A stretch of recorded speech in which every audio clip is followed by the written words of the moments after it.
Greetings all, and welcome to the 27th episode of the V.T.P, or the Veteran Trainer's Perspective. Today, we're going to be taking a close look at the origins of Pokemon in the context of both their design and their names, but with a specific focus in mind. And that particular focus is how they can be connected to people in real life, mythology, and artifacts of noteworthy value in the world, and in turn, the influence that individuals have had on Pokemon design and names as a whole. If you may recall in a past V.T.P video, we examined some of the more unique origins behind many Pokemon names, and in that same vein, this episode is going to be devoted to looking at both Pokemon names and designs once more, though in a different context. All Pokemon have some sort of basis in reality, meaning that they are named after or designed after certain types of animals, objects, phenomenon, and other such examples, sometimes with multiple references crammed into it all. However, I want to take a specific look at Pokemon who share characteristics and in turn originate from the existence of actual real-world people, as well as singular entities and even artifacts that have been so renowned in mythology that they are known simply by their name, with that being enough to draw forth legends and tales surrounding them in mythology, real life, and other media. I wanted to examine this because, to me, there is no greater honor in this franchise than to have a Pokemon built specifically to reference you or something else of great renown in the world, and I felt that it would be worth it to shine a spotlight on that topic. Now, before we get to this examination, there are a few rules that I should make mention of. First of all, no animals or generic objects will be included unless they have a distinctive enough nature to them that they can be recognized as a single entity with a known name. So things like mythical animals that exist as more than one individual are not included, but mythological deities like gods are counted. No places are included here, as it's mainly designed to look into creatures and objects that can be identified by a singular name. The base information covered here will be based on notes taken from Bulbapedia, which are used quite frequently, but I will also be grading my selections based on how viable I think Bulbapedia's connections are. There will be three groups covered here as we move from weak connections to stronger connections to almost certain examples of a Pokemon being connected to a distinct figure in mythology or real life. Starting out, let's take a look at examples that I find to only have relatively weak connections to real life and mythological people and artifacts. Onix the Mongolian Deathworm. Given the penchant that they have for burrowing into the ground in their snake-like form, there have been some comparisons made between Onix and the Mongolian Deathworm, a mythological creature said to live in Mongolia, hence its name. But aside from the fact that Onix are known for living and burrowing underground, I don't think there is much more that can be linked between the two. There might be a vague imitation, but on its own, Onix seems to work just fine on design without a needed connection in that way, and otherwise lacks any semblance in form and or power to that mythological monster. Dratini and Jormungandr. There has been some speculation and thought put towards connections between Dratini and the world serpent Jormungandr of Norse mythology, in regards to the fact that they are ever growing in their forms as they approach evolution, but I am not so easily convinced of this. I'm not sure why someone would make that connection given that many serpents in general grow to the same degree, but I suppose the fact that they only get so large does help to make this connection more viable. Still, it feels a bit weak to me and I don't think I would necessarily choose to include it as a possible link to mythology in that regard. Kingdra and Charybdis. Kingdra are normally placid beasts for the most part, and most would likely not think to see them as a danger, but it is known that they have the power to generate powerful whirlpools merely by yawning. While this can draw inspiration from at least two legendary creatures in mythology, I think the most likely connection would be that with the sea monster known as Charybdis in Greek mythology. The monster itself is primarily known for being able to use its power to generate treacherous whirlpools at will, and given that no other animal Pokemon is noted for this kind of power outright, the connection could be made decently strong there. However, with that said, Kingdra is usually a benign and even helpful beast for those that are in the water and are in trouble, so the connection probably isn't as strong as I would like it to be. Larvitar and the Tarrasque. Much as with Dratini, some are willing to go to lengths to state that there might be a connection between Larvitar and the beast known as Tarrasque, a beast of biblical origin said to live within southern France. However, the only real connection I can see is their penchant for eating just about anything in order to fuel their growth, as well as the habit of living in caves and the like, and, given that the two look pretty much nothing alike, it is hard for me to really accept a strong connection. There is a similarity there in behavior, but the rest is flimsy and I don't think I can really support this possible mythological connection. Nuzleaf and Pinocchio. Some have gone to lengths to try and make a connection between Nuzleaf and the beloved Italian icon Pinocchio, and I can understand why some would at first glance. Nuzleaf do have a long, pointed nose and are made of wood just like the titular puppet. But that's about it. Moreover, the long nose that is a part of their evolved form, Shiftry, complement their anatomy to make them reminiscent of the Tengu, so it's hard for me to definitively say that the little wooden boy is the true source of inspiration here, as it may just be a precursor to the more Tengu-like appearance of their evolved form. Zekrom and Reshiram and Zoroastrianism. Zekrom and Reshiram both have varying connections regarding the possible origins in both design and concept, but one that has stood out to me is how they might play off of Zoroastrianism, with Zekrom representing Angra Mainyu and Reshiram representing Ahura Mazda according to some sources, but I find this connection to be flimsy at best, as the former is often considered to be an evil destructive force, which Zekrom clearly is not. The connection between black and white is one that has lasted in many centuries for many reasons, and in different cultures, so there is an abundance of references that could be made otherwise with these two that does not automatically connect them with any sort of evil god on either side. Spritzy and Gunhild. The members of the Spritzy family are noted for the fact that, while Spritzy have an acute bird-like form to them, their evolved form Aromates are notably different in the way that they look, having a more humanoid build to them. There have been notes made that this makes them resemble Gunhild, a quasi-historical figure that is believed to have lived during the time of the Icelandic sagas as a result of her capacity to shapeshift into a bird. While this does seem like a unique connection, I could not really find anything else that strongly connects them with this figure, so it is hard for me to justify the reference made here on occasion. Zeraora and Kanehekili. Zeraora have always been a bit of a mystery because of their awkward and seemingly abrupt introduction into the world of Pokemon as a mythical Pokemon, and their exact connections to both in-game and real life have been a bit of a mystery. It is claimed by some that the creature's electrical powers might come from Kanehekili, the Hawaiian god of thunder. While this isn't exactly a bad call, it is very much reliant on the fact that the creature debuted at the end of Generation 7 in the Alola region, and I'm not sure that connection is warranted for how brief it is. Berserker and Frasia's cats. In some ways, the Viking connections that these cats have with their forms and behavior match up well, but there is one piece of possible origin lore that I have some trouble finding as more than a quick reference. In Norse mythology, it is said that the goddess Freyja had a chariot that was pulled by a pair of powerful cats named Beigel and Tregel, and in a way this could be seen as a direct link to her as part of Berserker's background. However, I feel like this is a passing reference at best, given how the rest of Berserker lines up more with contemporary Viking attributes than anything divine, making it hard to have little more than a passing connection to the likely origins. Now, let's take a look at Pokemon where the connections are fairly strong between them and distinct figures from both mythology and real life. Multiple species, Horus and Ra. There are a surprising number of Pokemon that seem to take part of the physical form from the Egyptian gods Ra and Horus, in particular referring to the unique eye marks that Horus is often depicted having, which matches that of the members of the Pidgey family, Sneasel and Blaziken, while the entity known as the Eye of Ra matches that of Solgaleo in its overall design, as its goddess is sometimes described as a lion and a protector of the sun as it travels through the underworld in said mythology. However, the design aspect of these attributes does not seem to have much more going for it other than a bird-like design in the case of Horus, so there isn't a great deal of cultural connections to be made there. Alolan Ninetales, Polyahu. Well, I already mentioned that in the case of Zeraora, that simply having a connection to local mythology of an area isn't always enough to establish a strong connection to a region and real-life associated lore. I believe that Alolan Ninetales brings a bit more to the table. It has been hypothesized that the creature might be based off of Polyahu, one of the Hawaiian goddesses of snow, and aside from possibly helping to explain the unique ice-type powers compared to the fire-type powers of normal Cantonian Ninetales, it is also stated in lore that she has the power to cast curses on others. Specifically, in one legend, it is stated that the goddess used her power to chill another figure to the bone before turning that cold into extreme heat, which is a fantastic reference to the duality that exists between Ninetales in both of their known regional forms. Machamp and Hoopa Unbound, Shakti. Machamp and Hoopa both stand out from many other Pokemon for the possession of multiple arms as part of their biology, and while this might seem a bit odd given that the pre-evolved forms or confined forms only have two, it is possible that this might be a connection to entities known as the Shakti, such as figures like Vishnu, who is known to be a warrior of destruction in the universe of the Hindu faith.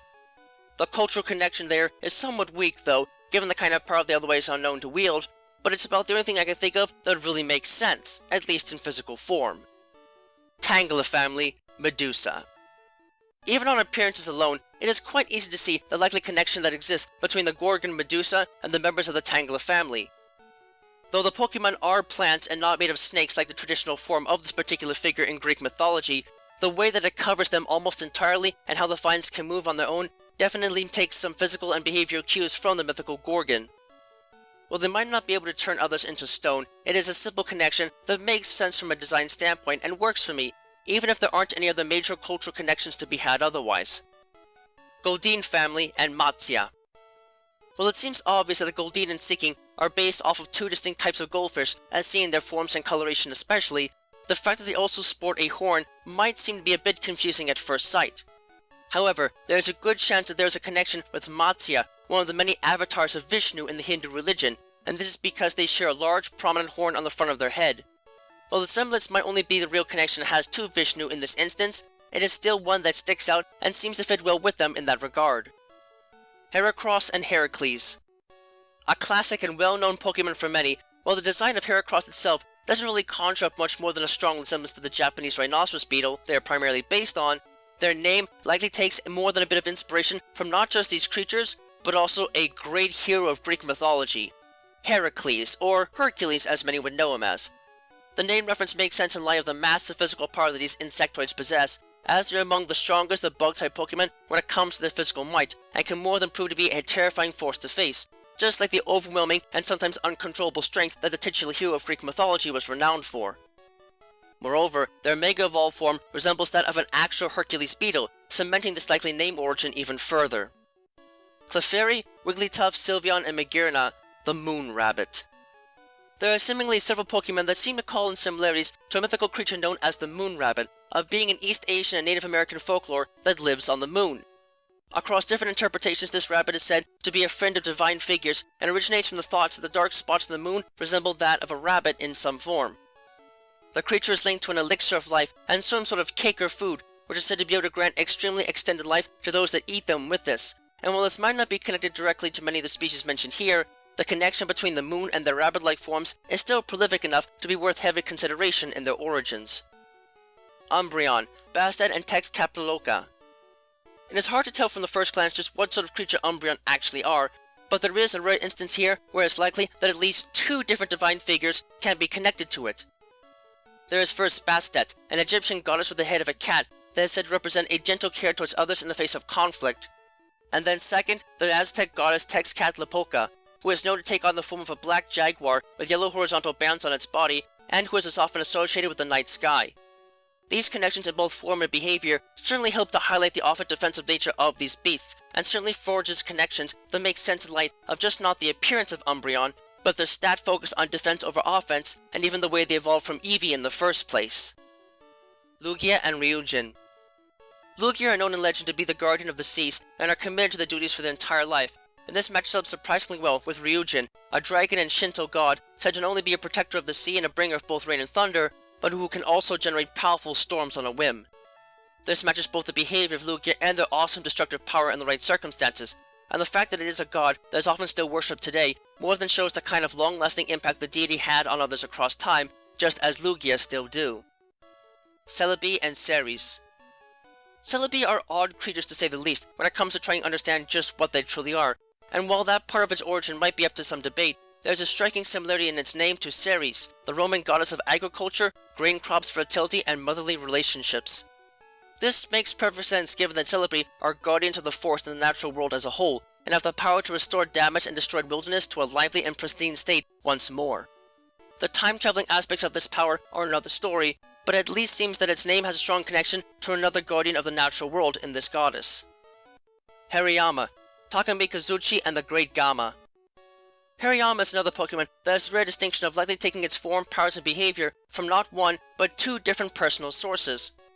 On the one hand, it shares similarities with the Japanese god of thunder, Takamikazuchi, which would not only explain why Hariyama can learn the whirlwind technique naturally, but also matches up well their behavior, as the god is believed to have been part of the very first sumo match in Japanese history.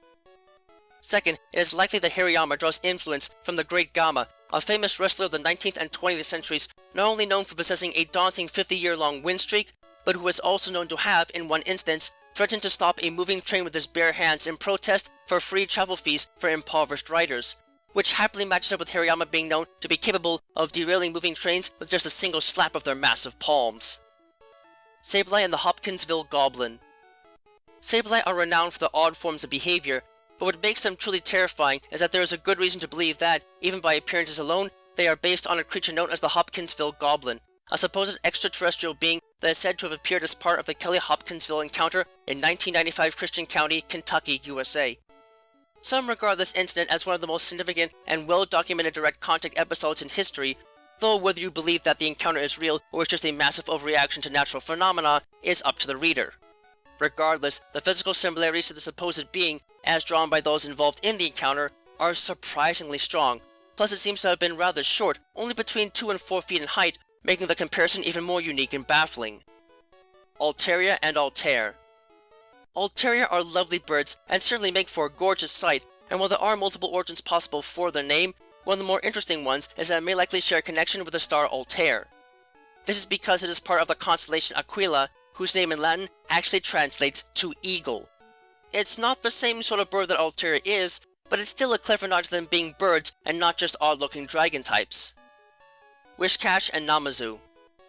Wishcash might look like an ordinary catfish to some, but their capacity to literally cause tremors more than makes them a terror to behold in any sense, and this strongly links them directly to Namazu, a legendary catfish in Japanese mythology that is said to live underground and be capable of wriggling its body and tail with such force that it can cause earthquakes. The being is said to be so dangerous that Takamakazuchi, someone we've already mentioned, must keep watch over the beast to make sure it does not cause havoc. The connections are pretty obvious and direct on this one, so I think it speaks for itself. Milotic and Venus Incaris. Milotic are known for their gorgeous and graceful forms, and as stated in their own lore, they are often used as the centerpiece for artworks across cultures in the world for the looks and form alone. This seems to play as reference to the Greek goddess of beauty Charis and the Roman goddess of beauty Venus. While this might only seem skin deep at first, Milotic's Japanese name seems to be derived from both of these mythological figures, so there's grounds there to warrant a decent connection to them. Kyogre and Leviathan.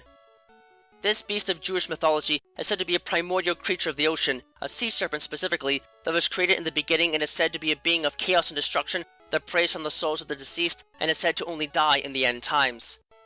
Its death is likely to come at the behest of the monster Behemoth, a beast that will die in the warring scuffle as well. Both the habit of choice and the battle that seems to wage endlessly between them makes it a pretty easy mark to compare this creature to Kyogre, especially given the terrifying effects that their battles have on all that's around them. Groudon and Behemoth. This beast has a bit more of a generic form compared to Leviathan, but is known to be a creature of the land to some degree or another, and this endless battle with the likes of Leviathan, a battle where they will both die in the end, helps to cement the beast as likely being connected to Groudon. Even if the beast seems to be on the losing side sometimes, the connections between these rival monsters more than makes their Pokemon association easy to observe. Rayquaza and Ziz. The connection between Rayquaza and Ziz, unlike that of Groudon and Kyogre, is a bit harder to make solidly, as there is honestly very little known about the creature aside from it being a giant griffin-like bird in Jewish mythology, and in turn a guardian of birds and the skies. However, combined with the likely origin references for both Kyogre and Groudon, with sea and land covered, sky is all that is left, so the context of their Pokemon lore connections helps to make Ziz a likely candidate for the origin of Rayquaza's purpose and flying-type attributes. Bronzong and Slaylock. While the physical form of Bronzong might match that of a Dotaku, a type of Japanese bell that is believed to have been used to usher in good harvests, one attribute of the species that stands out is their capacity to use portals to bring rain into an area seemingly as if by magic. This actually matches up with Slaylock, a member of the Aztec pantheon of gods. Not only does the god have the same cyan color often associated with Bronzong, but perhaps more importantly, it is seen as a god of fertility that would similarly bring in rain in order to make harvest more bountiful for the people of the Aztec Empire. In some ancient ruins, artifacts depicting this god are a common sight, which is further connection to the fact that Bronzong are often seen in ancient ruins as well. So while it might not be their direct point of origin, the connection between these automaton-like creatures and this god is still rather apparent and strong. Lucario and Anubis. Lucario's canine form seems to have not been just a strong visual connection to the Egyptian god Anubis, but also has a strong connection in terms of what they're able to do in and out of combat. Anubis is said to be the deity that judges the hearts of the deceased to determine where they will end up in the afterlife, and in a similar way Lucario is able to do this by reading the aura energy that comes off of creatures in its vicinity. This power is not exactly exclusive to Lucario per se, but it does nonetheless make a strong argument for the connection to the well-known Egyptian god, which is helped by the resemblance to Egyptian boxers as well to further cement this connection. Hippopotamus Family and Behemoth. The name of this legendary beast has been used for a wide variety of creatures, as its form tends to differ between its various depictions, acting in Persian mythology as the creature upon which a cosmic beast stands in order to support an angel that holds up the earth. One of these interpretations depicts the creature as having the head of a hippopotamus, additionally supporting a bed of sand on top of it. Given the distinct form that the members of the Hippopotamus family have, as well as the fact that some depictions show a beast as a fish of some sort as well, the connection to water and in turn these species is pretty strong, even if there isn't a clear connection there aside from appearances. Rotom, Boltund, and Pulseman. It is rare to see a direct reference to a past game in Pokemon and their designs, but in the case of Rotom and Boltund, such a reference does exist. In the physical form and appearance of Rotom, and the Japanese name for Boltund, Pulsewan, there is a reference more than visible to another Game Freak character, Pulseman, who was designed by Ken Tsukamori, the artist behind many of the designs that Pokemon have been provided over the years. It's both a cute nod to the older origins of Game Freak and to a property that is seemingly close to the heart of the man responsible for how many Pokemon are seen today, and in turn a nice demonstration that even characters that are locked in the past of the company are still with us in some fashion or another. Lake Trio and the Imperial Regalia of Japan. Uxie, Mesprit, and Azov are known as the Lake Trio and the creators of knowledge, emotions, and willpower, but they also interestingly have concepts in common with the Imperial Regalia of Japan, gifts that were supposedly given to the land by the legendary originator of the Japanese Imperial line, and represent the three primary virtues of Japanese culture, namely valor, represented by a sword, wisdom, a mirror, and benevolence, a jewel. These in turn are connected directly to Azov, Uxie, and Mesprit, respectively, in terms of what their lore and powers are meant to connect to and represent, and it helps to honestly cement their importance not just in the lore of the Pokemon world, but also their importance and status within Japanese culture, even going so far as to include their penchant for hiding from others, as the three sacred treasures are kept from public contact to preserve their physical presence and the values they represent in turn. Dialga and Palkia, and Izanami and Izanagi. While the appearance of Dialga and Palkia on their own might not call any immediate attention to a figure of real life or mythology, given they are among the creators of the Pokemon world, it is likely that they are based on the Shinto gods Izanami and Izanagi, a pair of beings that are said to have created an island with a divine spear before erecting a pillar onto it, with the other islands of Japan being created in the wake of this first act. Aside from these beasts being creators of the universe itself in line with this tale, the association with the spear and pillar, to make spear pillar, is too direct of a connection to simply ignore or push aside, making the connection between these two sets of figures more than supportable. Victini, Nike, and Victoria. Victini has always been an adorable little creature whose origins and influences have not always been made clear. As well informed, they seem to be inspired by a specific way of cutting apples. In concept, they definitely seem to share a great deal in common with Nike, a winged goddess in the Greek pantheon of gods. Nike in particular is known as the personification of victory in the fields of art, music, war, and athletics, which covers a pretty wide ground. Victini is all about victory in the way that they act, their signature ability, and the capacity to share the power to ensure victory for all of the friends that they might have, in turn making this connection a fairly easy one to support, especially since Nike's association with fire further would explain at least part of Victini's type assignment. Dewatt and Helen DeWitt. Dewatt stands out a bit from the rest of its family in that its name can seemingly be connected to the American novelist Helen DeWitt, who authored a book in 2000 known as The Last Samurai. The connection to the young otter Pokemon is pretty easy to make here, as his entire family is a pathway to the evolution into a samurai-like beast, Samurott. I mean, it's literally right in their name. As such, it's a clever nod and a nice reference to the author, and certainly helps to bring more interest to Dewatt as a whole. Blitzel family and Helios' horses. The members of the Blitzel family certainly stand out for their electric-type powers, as well as their access to moves like Flame Charge, but the origin of these powers might not be obvious at first. However, I think there is actually a strong case that can be made for them being based off the horses that drive the chariot of Helios, the god of sun in Greek mythology. While the names of these horses differ between historical sources, what is known is that they are often associated with fire, flame, light, and other luminous attributes, which would not only explain the bright flash of electricity that Blitzel and Zebstrika can release to attack, and that courses through them, but even why they can learn the Flame Charge attack naturally, cementing this connection in a fairly sturdy foundation. The Elemental Monkeys and the Wise Monkeys. The members of the Pansage, Pansear, and Panpour families might come off as just weaker replacements for the starter Pokemon to some, but it is interesting to note that they each showed problems with one or more of their senses in the right circumstances, usually while meditating or otherwise concentrating heavily. This is a direct connection to the three wise monkeys in Japan, Mizaru, Kikazaru, and Iwazaru, as they each represent the adage together of see no evil, hear no evil, speak no evil. With Panpour when meditating they cannot see well, Pansear lose their hearing, and Pansage lose the ability to speak.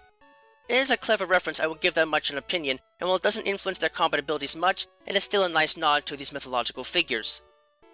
Archeops and Khufu. Archeops in its pre-evolved form Archon are well known for being a direct representation of the genus Archaeopteryx and serve this purpose fine, but it is also said by some that Archeops in particular might have another connection as well, specifically citing that its name might be derived from the name Cheops, which is the Greek translation for the name Khufu, an Egyptian pharaoh whose name is well known to many as the man responsible for the Great Pyramid of Giza. While there might not be an apparent connection between the two at first glance, what makes this connection actually viable is that the hieroglyphics that form Khufu's name have a specific symbol that resembles a bird.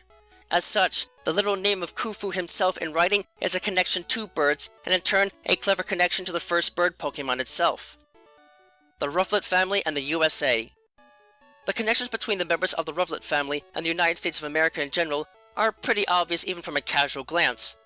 Not only are they eagles, with the bald eagle being the national bird of the country, but in the case of Braviary, their natural feathers proudly display the red, white, and blue coloration that is so commonly associated with the USA. Plus, the generation of origin, Generation 5, is in the Unova region, which is based on part of the USA itself. Chalk it up to a cheap reference if you feel like it, but it's at least a reference that's hard to ignore. The Skidoo family and Pan. The members of the Skidoo family are goats in an obvious sense, but it is also interesting to note that they might have a connection to the god Pan from Greek mythology. While the god is known for his goat-like lower form, he is also uniquely known for having grass growing on him to cover part of his body in some interactions. This would explain the grass that grows on the bodies of Skidoo and Go-Goat, and while the physical resemblance might be the only connection here, both are also known for representing nature, and it is a bit harder to get a goat with grass-type powers without a connection to something representing nature itself. Mimikyu and the Boogle Gnaws. Mimikyu are known mainly for the seemingly adorable costumes and the seething horror that supposedly lives right beneath the costume that can kill anyone seemingly from fear and shock alone. This shows a direct connection to a creature known as the Boogle Gnaws in Breton mythology, a fairy-like creature that is, in at least some interpretations, seen as a benevolent and kind fairy-like creature who must hide its face as its ugliness is so immense that it has repelled all others and forced it into a life of solitude. This matches up pretty well, at least in concept, with these shadowy creatures, and really helps to highlight the fact that Mimikyu can be sinister, but also still just seekers of attention, wanting to be loved just as much as the beast they pretend to be. Lunala and its Papillot. While the physical appearance of Lunala might strongly line up more with bats as many would see them, it is noted that this is not all they are truly connected to, as there is a bit of an argument that can be made about them regarding their connection to the Aztec goddess Itzpapilot, a skeletal warrior goddess that is said to live among the stars and whose name can be translated to clawed butterfly. This might refer directly to bats as well, given their physical resemblance as flying beasts, and the fact that the goddess is sometimes actually depicted with bat wings, and furthermore to the thin and seemingly skeletal form that Lunala themselves possess. It might not be the strongest connection, especially since she is also known as a figure of the daylight and not the night, but the physical connection is still worth noting at the very least. Ursaluna and Kim Unkamui. As the last one to be covered in this part of the V.T.P, Ursaluna take a good deal of the same inspiration seen in the pre-evolved forms and thus don't have a lot of extra lore connections that can be made. But it is noted that there may be a decent connection between them and the god Kim Unkamui from the Ainu people's mythology, a god that takes the form of a bear and is often associated with both bears and mountains. The latter may likely be in association with the ground-type attributes that become the primary focus of power for these beasts when they evolve from Ursaring. The story behind this god is linked to an annual ritual of the Ainu culture that involves caring for and then killing a bear cub after a year in order to release its spirit and put good word out of their care to the god, which matches up well with the fact that Ursaluna, in the time of the Hisui region, were known to be guardians in their own right and would react to the care of humans towards them in kind. We're only about halfway through the prepared list for this episode, but I think we've covered enough for now. Tune in next time and we'll take another look at the real-life and mythological people and historical artifacts that have served as a source of inspiration to Pokemon name and design here at the V.T.P.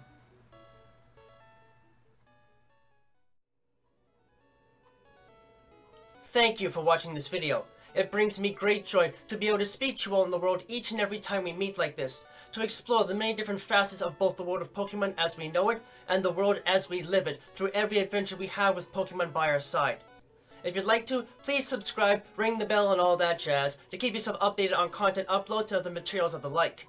You can also follow me on Twitter if you'd like to know right away when something new is uploaded, and my written works, from which most of this is based on, can be found on DeviantArt. Links to both can be found in the description down below. Remember that the world of Pokemon is a place full of wonder and mystery, and you never know what to expect. So, stay vigilant, keep watch, and always be prepared for the unexpected. Until next time, trainers and friends of all sorts, have a wonderful time.